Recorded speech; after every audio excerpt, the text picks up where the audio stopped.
Nadolig. Esgorodd y forwynig, ar geidwad bendigedig,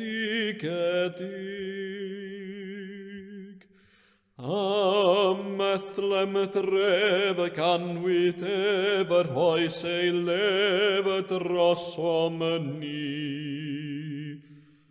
O geidwad aned, fe wawrio farno myddydd.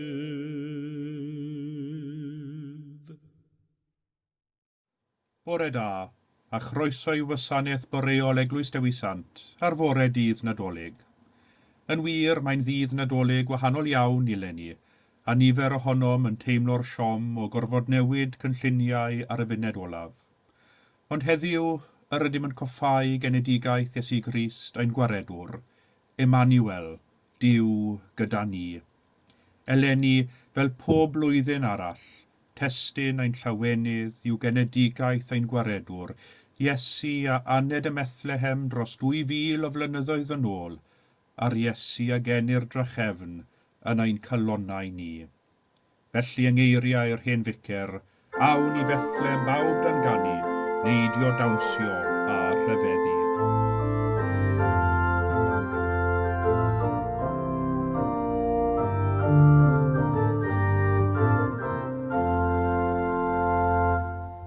Awn i Bethlem bawb dan ganu, neidio dawnsio a difyru, i gael gweld y mab Caerdydd, i gael gweld y mab Caerdydd, aned heddiw ddim Nadolig. Dyma'r ceidwad a ddanfonwys, tatos diri o baradwys, un gwared i'r rhag marwolaeth, un gwared i'r rhag marwolaeth, ac i weithio'n iachal dwriaeth. Awn i Bethlem pawb i weledydd ei weddar man y ganed, mel y gallom ei addoli, mel y gallom ei addoli, a'i gydnabod wedi enni. Mae'r bugeiliaid wedi blaenu tua Bethlem dan lawn ychy, i gael gweld y gras ol frenin, i gael gweld y gras ol frenin, ceisiwn ni neu bawb ei dilyn.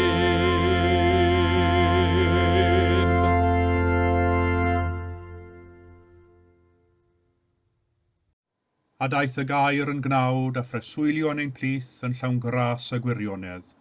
Gwelsom ei ogoniant ef, a'i ogoniant fel unig fab yn dod oddi wrth y tad.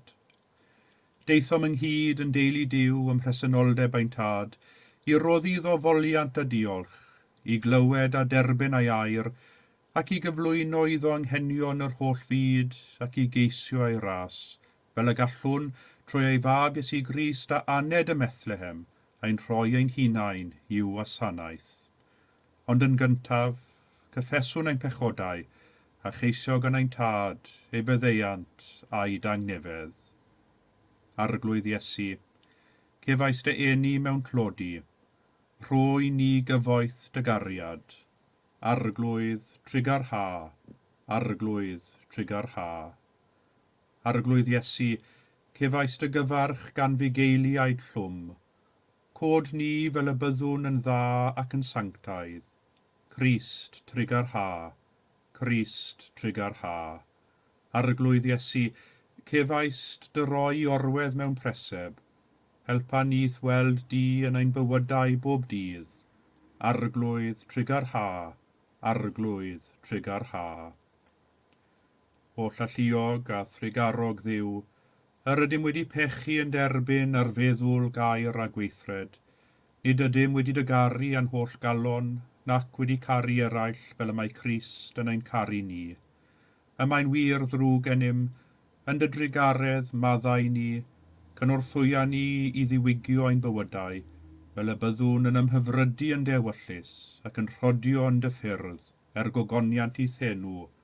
Amen. Bydded i Dduw holl alluog, sy'n maddau i bawb sy'n wir ydi feiriol, drigyrhau wrthych, a chryddhau o bechod, eich cadarnhau mewn daioni, a'ch cadw yn y bywyd tragwyddol, trwy Iesu Grist ein harglwydd. Amen. Mab a rhoddwyd i ni, mab gogoned, mab i'n gwared, y mab gorau, mab i forwyn, grefydd addfwyn, eiddfed eiriau, heb gnawdol dad, hwn yw'r mab rhad, rhoddwr rhadau. Mab a rhoddwyd i ni. Doeth ystyriwn a rhyfeddwn at ryfeddodau, ni bydd bellach ddim rhyfeddach a dreithau genau, daeth diw o'i hun a'r diw yn ddyn o'r un doniau. Mab a rhoddwyd i ni. Cawr mawr bychan, cadarn, gwan, gwyn a'i ryddiau, cyfoethog tlawd, ein tad a'n brawd, awdur barnau, isel uchel Emmanuel, mêl meddyliau. Mab a rhoddwyd i ni. Arglwydd pirdeb yn y preseb mewn cydachau, a sopan wair yn lle cadair un lliw cadau, yn lle palu o gylch ei weli gwelyd carpiau. Mab a rhoddwyd i ni. Ganed arglwydd yn rhef Dafydd yn ddiamau, a chliw dynion sŵn angylion diolchiadau, i Dduw gloria pax in terra un terfynau. Mab a rhoddwyd i ni. Y colect ar gyfer dydd Nadolig, gweddiwn.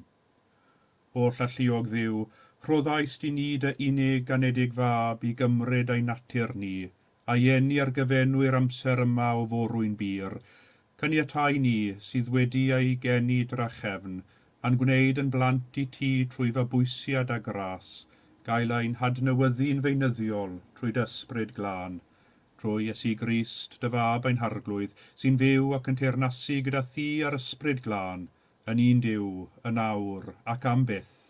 Amen. Darlleniad o'r 9fed bennod o Eseia.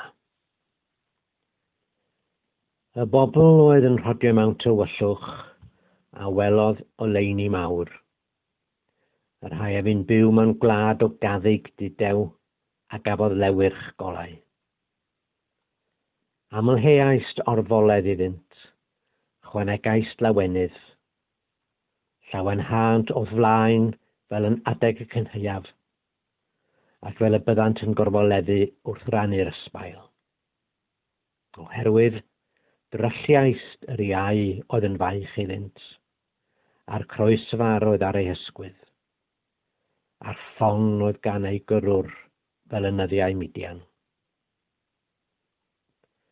Pob esgyd ar droed rhyfelwr mewn ysgarmes, a phob dilledyn wedi ei drybeiddi mewn gwaed fe'i llosgyr fel tanwydd. Canis bachgen a aned i ni, mab ar oed i ni, a bydd yr awdurdod ar ei ysgwydd. Fe'i gelwir cynghorwr rhyfeddol, cawr o ryfelwr, tad bythol, tywysog heddychlon. Ni bydd diwedd ar gynnydd ei lywodraeth nac ar ei heddwch i orsedd Dafydd a'i frenhiniaeth. Yw sefydlu'n gadarn a barn a chyfiawnder, o hyn a hyd byth. Bydd sêl arglwydd y lluoedd yn gwneud hyn. Dyma air yr arglwydd. Darlleniad o ail bennod Epistol Paul at Titus. Oherwydd amlygwyd gras Duw i ddwyn gwaredigaeth i bawb, gan ein hyfforddi i ymwrthod ag anniwioldeb a chwantau bydol, a byw'n ddisgybledig a chyfiawn a diwiol yn y byd presennol, a disgwyl cyflawni'r gobaith gwynfydedig yn ymddangosiad gogoniant ein Duw mawr a'n gwaredwr Iesu Grist. Rhoddodd ef ei hun drosom ni i brynu rhyddid i ni oddi wrth bob anghyfraith, a'n glanhau ni i fod yn bobl wedi ei neilltuo iddo ef ei hun ac yn llawn sêl dros weithredoedd da.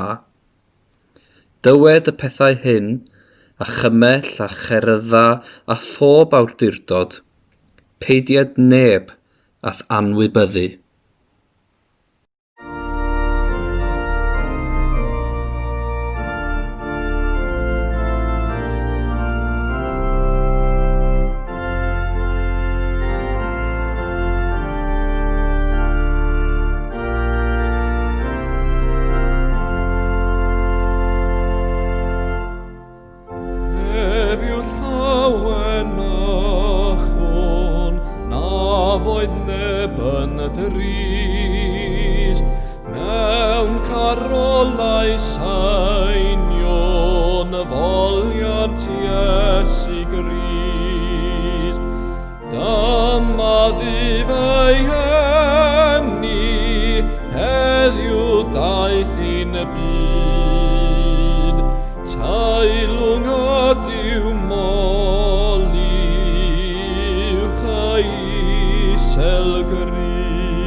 Gwrandewch Efengyl Crist yn ôl Sant Luc, gogoniant i ti o arglwydd.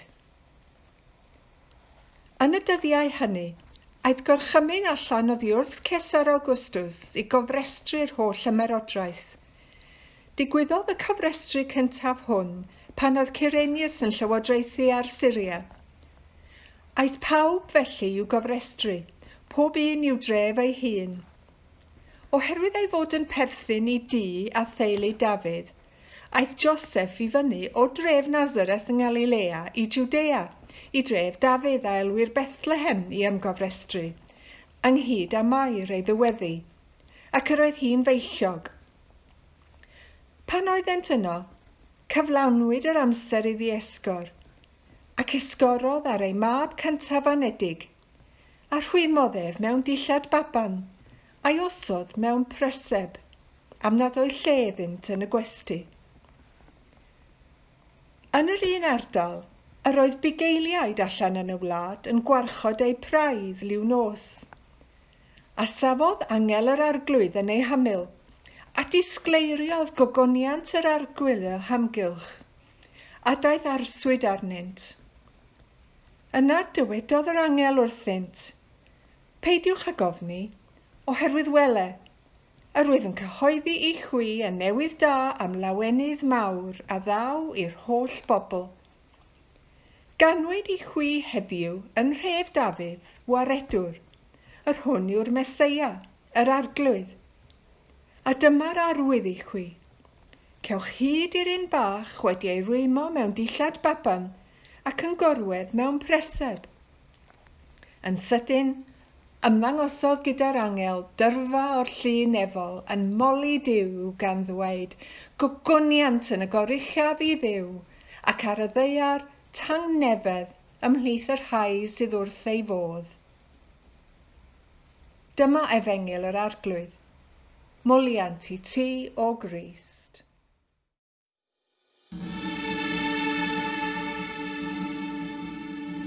Edrychwch fan hyn ar bobl stori'r Nadolig.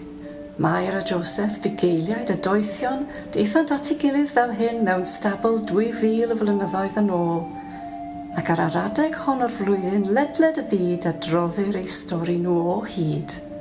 Edrychwch, canol a chalon y stori yw Mair.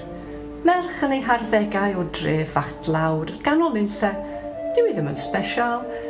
Ddim arian na phwer, ddim yn glyfar nac yn bwysig, ond mae hi mewn cariad. Felly mae hi'n special i Joseph y Sair, ac mae yn tan special iddi hi. Ond i'r byd mawr, dyn nhw neb. Nes un diwrnod, daeth angel at Mair a dwedodd, paid ag ofni, mi rwyt ti'n special i Dduw. Mae e wedi dy ddewis mas o holl ferched y byd. Mae e eisiau i ti fod yn fam i'w fab annwyl.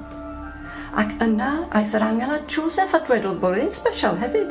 Ddim yn gyfoethog nac yn bwerus nac yn bwysig, ond wedi ei ddewis i garu Mair a'r baban Iesu a'i holl galon. Felly briodson nhw yn hapus yn ei tref bach dibwys gan aros i'r babi gael ei eni yn hapus. Nes un diwrnod daeth gorchymyn gan ymerawdwr Rhufain. Roedd rhaid i Joseph fynd i Bethlehem i gael ei gyfrif. Fedre fe ddim gadael Mair felly, eithon nhw dan gerdded gyda'i gilydd, dydd ar ôl dydd ar ôl dydd. Ond pan gyrraeson nhw Bethlehem, roedd e'n llawn o deithwyr. Roedd pob stafell yn llawn. Yr unig leti oedd ganddynt oedd stabl, tywyll a budur. Ac felly yma ar ganol nos ar wely gwair, ganwyd y baban Iesu. Yma cymrodd ei anadl gyntaf, yma agorodd ei lygaid, teimlodd ddwylo tymer Mair. Clywodd lais caredig Joseph. Edrychwch, maen nhw wedi tycio fe mewn preseb ar wely gwair. Nawr gyllan nhw gysgu. Ond ymwelwyr pwy yn y byd, bugeiliaid wedi cyffroi yn ysu am ddweud, dacw nhw ganol nos mas ar y bryniau'n gwarchod y defaid, yn sydyn golau bendigedig yr awyr yn llawn angylion, a neges arbennig gan Dduw iddyn nhw, dynion cyffredin. Baban newydd i eni ym Bethlehem. Ac a ddewid bydd y plentyn hwn yn achub pawb gyda'i anrheg o gariad. Heddwch ar y ddeiar, ewyllus da i bawb. Wel, wrth gwrs maen nhw wedi dod. Ac edrychwch nid nhw yw'r unig rai. A mewn y stabl daw 3 gŵr doeth. Mae stori nhw yn cychwyn yn bell yn ôl. Mewn gwlad mell i'r dwyrain, un noswaith, daeth seren newydd disglair. A'i dyma'r arwydd bod brenin mwyaf byd ar ffin cael ei eni, a'i hwn oedd y seren yna, dechreuodd symud. Efallai betai nhw'n dilyn, byddant yn darganfod y tywysog arbennig, ond, teithio mi nos. Gadael popeth i heiddo ei bwysigrwydd, gadael popeth mwyn teithio yn y tywyllwch am fisoedd ar y tro, fel yr anghennus ar digartref. Na, ac eto betai nhw ddim yn mynd. Yna, just nawr arhosodd y seren, uwch ben hen stabl. A thu mewn iddo anifeiliaid a roglau cas pobl tlawd a baban newydd, ond oherwydd eu bod nhw'n ddoeth, roeddent yn deall mai dyma oeddwn nhw fod i weld. Anrhegion, aur a thys a myr, anrhegion o fyd arall, o fywyd arall. Ond ar ôl rhoi'r anrhegion, cawson o'r wir anrheg edrych ar faban Mair. Mewn parch maent yn penlinio. Felly, dyma straeon pobl yn Nadolig wrth iddyn nhw am gasglu ymhell bell yn ôl. Heddiw, rydych chi wedi dod at y stabl hwn. Oes gen i chi stori i'w adrodd?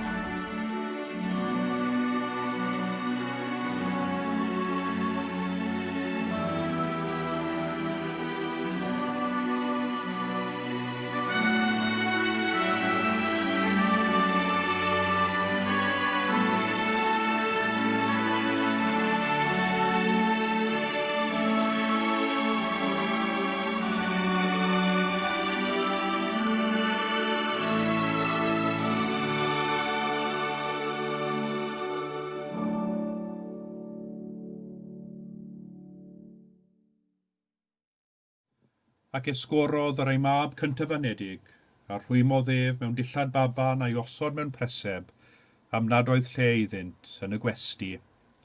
Y 7fed adnod o'r ail bennod o'r Efengil yn ôl Sant Luc. Siom. Dyn ni gyd yn gyfarwydd a siom. Dyn ni gyd yn ymateb i siom ac yn ei fynegu mewn ffyrdd gwahanol.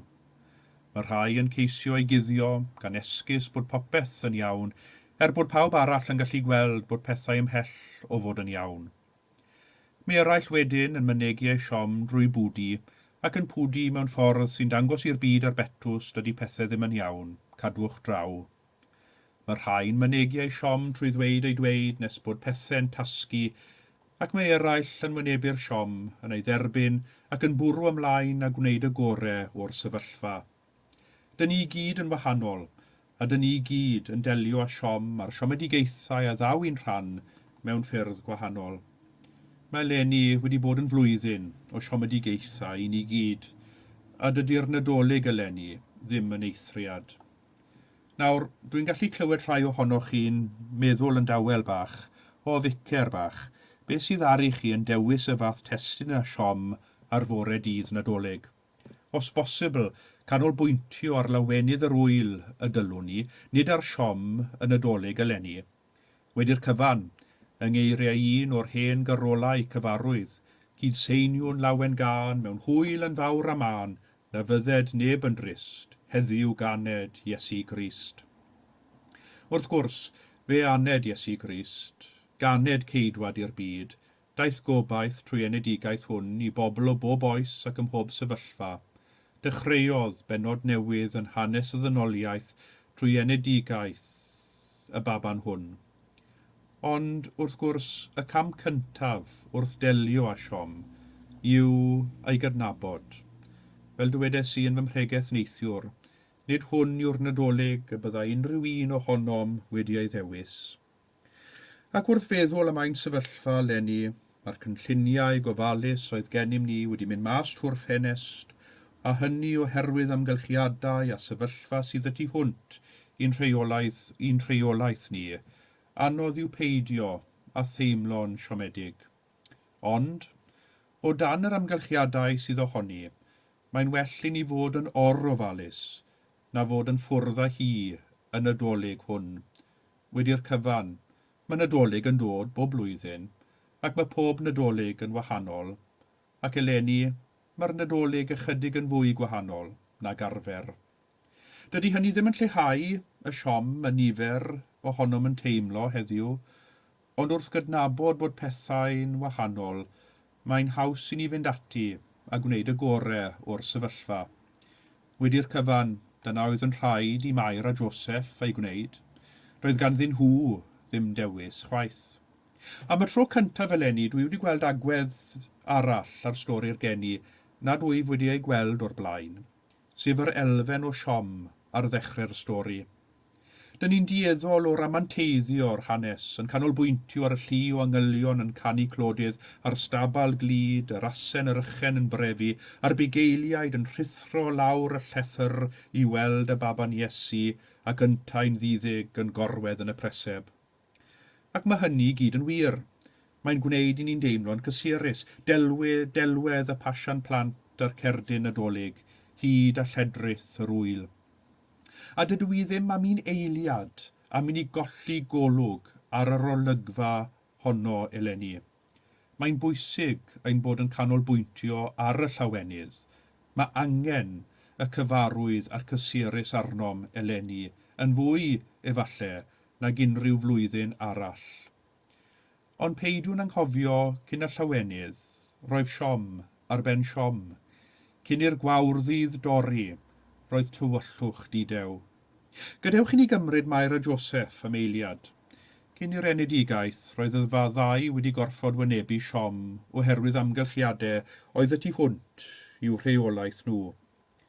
Mae hanes genedigaeth Iesu yn dechrau, nid gyda Mair a Joseph, y ddau ddinod hyn, ond gyda Cesar Augustus a'i orchymyn mawr i gofrestru'r holl ymerodraeth. Nid o ddewis penderfynodd Mair a Joseph deithio y 90 milltir, daeth o dros wythnos ar droed, a Mair yn feichiog. Byddai hynny fel un ohonom ni yn cerdded o Gaerdydd i Lanidloes a heb yr F70 helpu. Ond yn fwy na hynny, roedd siom Mair, y siom o gadael ei thylwyth a hithau'n feichiog. Mair yn cael ei gorfodi i fynd heb gefnogaeth ei theulu, yn gwybod na fyddai ei mam a phawb oedd yn ei hadnabod hi yno gyda hi yn ystod yr enedigaeth. Nid hawdd oedd i Mair gadael ei chartref, ond oedd ganddi ddim dewis. Mynd i Fethlehem a wnaeth, yn cario siom ar ei hysgwyddau. Ac yna fe gawn y ddau yn cyrraedd Bethlehem, wedi blino'n lan o'i taith hir, yn chwys ac yn dwst i gyd. A beth sydd yno i'w croeshawu nhw, ond tref orlawn, a phob gwesti yn llawn.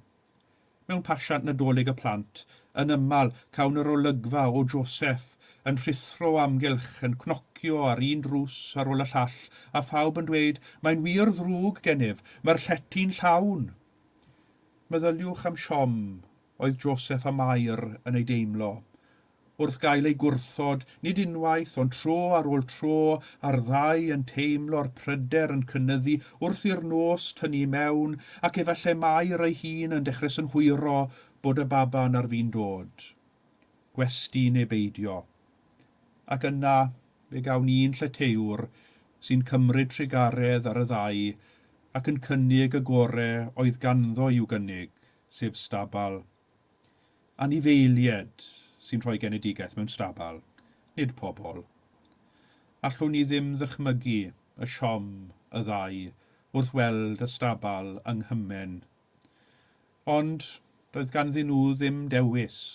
Roedd rhaid iddynt wneud y gorau o'r sefyllfa. O rheidrwydd, o angen a diffyg dewis, gweitha'r siom, roedd rhaid i'r ddau gwneud y gorau o'r amgylchiadau. Nid y Bethlehem na chwaith mewn stabal y byddai Mair a Joseph wedi dewis ar gyfer yr enedigaeth. Ond roedd yr amgylchiadau'r sefyllfa y tu hwnt i'w rheolaeth. Bwrw ati a gwneud y gorau ohoni oedd ei hunig ddewis. Ond yn gyflym diflannodd ei siom, wrth iddynt weld ei mab cyntaf anedig, ei rwymo mewn dillad baban a'i osod mewn preseb. Ac heddiw cawn ein gwahodd fel ar bob Nadolig i ymuno â Mair a Joseph a llawenhau yn enedigaeth Iesu, yr un a aned i fod yn waredwr i ni, yr un a rydym ni yn ei gydnabod yn arglwydd. Iesu, Emmanuel, Duw gyda ni. Hyd yn oed yng nghanol ein siom, yng nghanol pryder ac yn sicrwydd ac ofn sydd ohoni. Mae'r Nadolig yn ein hatgoffa, mae i fyd fel hwn y ganed Iesu, ac oherwydd ei enedigaeth, y llawenhawn heddiw gyda'r lliw angylion a'r bugeiliaid, a Mair a Joseph, am fod y gwawrddydd wedi cyrraedd, mae'r ceidwad wedi ei eni, ac oherwydd ef, y mae gennym sicrwydd bod Duw gyda ni trwy'r cyfan. Amen. Cyhoeddwn ein ffydd yng ngeiriau credo'r apostolion. Credaf yn i'w dad holl gyfoethog, creawdwr nef a dear, ac yn Iesu Grist ein igfab ef ein harglwydd ni, yr hwn a gai trwy'r ysbryd glân a aned o fair forwyn, a ddioddefodd dan Pontiws Peilat, a groeshoeliwyd a fifarw ac a gladdwyd, disgynnodd i uffern, y trydydd dydd y cyfododd y feirw a esgynnodd i'r nefoedd, ac mae'n eistedd ar ddeheilawd i'w dad holl gyfoethog, oddi yno daw i farnu'r byw a'r meirw, credaf yn yr ysbryd glân, yr Eglwys Lân Gatholig, cymyn y saint, myddeiant pechodau, at gyfodiad y corff, a'r bywyd tragwyddol. Amen.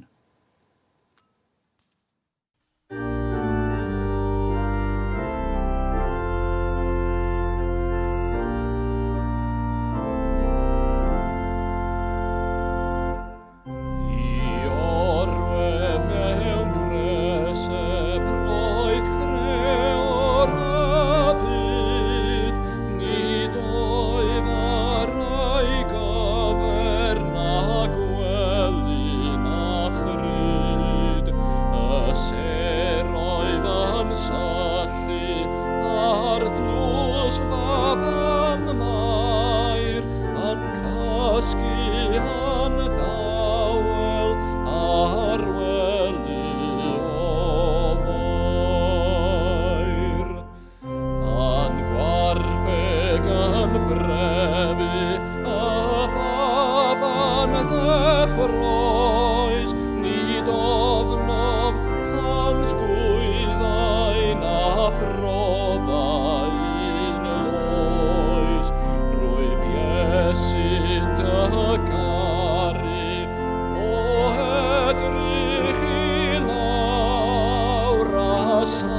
fel y mae'r Nadolig yn llenwi'r ddaear ar newyddion da am y gair a wnaethpwyd yn gnawd, bydde di'n gweddiau gofleidio anghenion holl blant Duw. Am weinidogaeth yr Eglwys ledled y bydd i ni drwy'n gweithredoedd o gariad, gwasanaethu'r gair a wnaethpwyd yn gnawd, ac a drigodd yn ein plith. Gweddiwn ar yr arglwydd, fel y gwel holl gyrra'r ddaear, iachawdwriaeth ein Duw ni. Am ymdrechion rhyngwladol tuag at dangnefedd a sefydlogrwydd, y bydd yr holl genhedloedd yn croesawu'n llawen y rhai sy'n dwy'n neges tangnefedd. Gweddiwn ar yr arglwydd, fel y gwel holl gyrra'r ddaear, iachawdwriaeth ein Duw ni. Am ydi gartref, ydi waith, yr unig a'r amddifad, a phawb sy'n cael y Nadolig yn amser anodd. Y bydd Cristionogion yn dwy'n iddynt o leini a bywyd Crist. Gweddiwn ar yr arglwydd, fel y gwel holl gyrra'r ddaear, iachawdwriaeth ein Duw ni. Am deuluoedd a chyfeillion nad oes modd iddynt dod ynghyd eleni oherwydd y cyfyngiadau sydd mewn rym dros yr wyl, ac am bawb sy'n teimlo siom ac unigrwydd. Boed iddynt deimlo cariad neu hamgylchynu. Gweddiwn ar yr arglwydd, fel y gwel holl gyrra'r ddaear, iachawdwriaeth ein Duw ni. Am y cyfeillion a'r dieithriaid sy'n dod ynghyd yn y gymuned yn y lle hwn. Fe cawn weld a gwerthfawrogi ein gilydd yng Nghrist, goleuni disglau'r gogoniant Duw. Gweddiwn ar yr arglwydd, fel y gwel holl gyrra'r ddaear, iachawdwriaeth ein Duw ni. Am bawb sy'n gweithio'r diwrnod hwn yn gofalu am eraill, enwedig yn ein hysbytau, cartrefi gofal ac allan yn y gymuned, a phawb sy'n cario beichiau a dyletswyddau ychwanegol oherwydd Covid. Am bawb sy'n dioddef y diwrnod hwn, mewn corff, meddwl neu ysbryd, gweddiwn ar yr arglwydd, fel y gwel holl gyrra'r ddaear, iachawdwriaeth ein Duw ni. Mewn distawrwydd a thangnefedd, offrymwn ein gweddiau ni ein hunain, ger bron Duw ein tad cariadlon.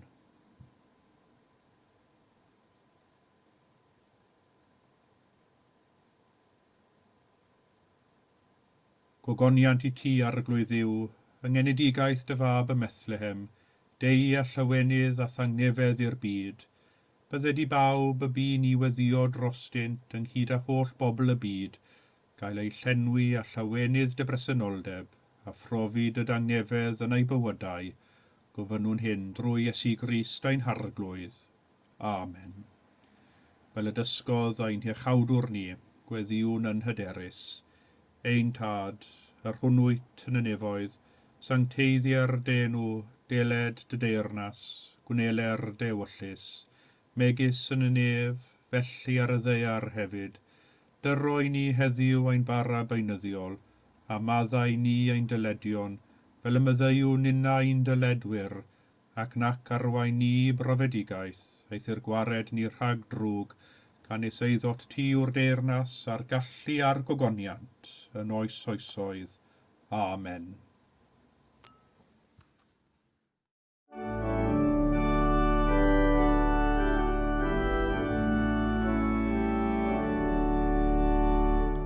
Daeth Crist yn plith o llawen ham, a daeth pawb ynghyd i dderbyn a'i gydnabod yn geidwad i'r holl fyd, yn geidwad i'r holl fyd, yn geidwad i'r holl fyd. A'i gynewyddion darled, awr gormoledd i'w, a sained pawb drwy'r ddau ar gron, ei canofawr i Dduw, ei canofawr i Dduw, ei canofawr i Dduw.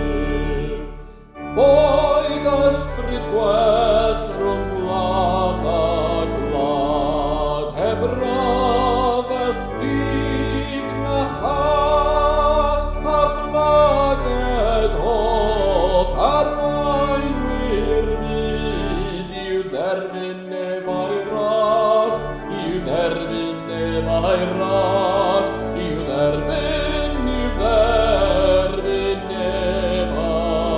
ras. Ai merch fan gobau ffordd go awr i'w ei efelydd, daeth Crist i'n blid o'r lawen hal. Hosanna iddo ef, Hosanna iddo ef, Hosanna, Hosanna iddo ef.